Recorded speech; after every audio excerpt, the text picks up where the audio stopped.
اس کے لیے عمل نوٹ کر لیں پریکاشن کے طور پہ. جو لوگ پہلے سے بچنا چاہتے ہیں کہ تاکہ یہ جو ہے آفت ہمیں لگے نا، ہمارے بچے محفوظ رہیں، تو وہ حزب البحر کے اندر ایک ٹکڑا ہے، جنہوں نے حزب البحر کا عمل کیا ان کو پتہ ہے، وہ ٹکڑا نوٹ کر لیں.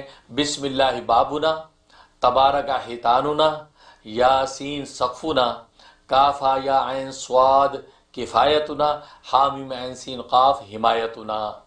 یہ اتنا جو ٹکڑا ہے، اس ٹکڑے کو روزانہ 41 دفعہ پڑھیں، 41 ٹائم پڑھیں، اول آخر 3 مرتبہ درود ابراہیمی.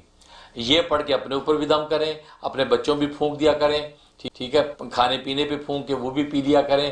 تو یہ روزانہ یہ گھر میں شروع کر لیں. تو اس سے کیا ہوگا کہ یہ آنے والی جو آفت آئی ہوئی ہے اس سے انشاءاللہ آپ حضرات جو محفوظ رہیں گے.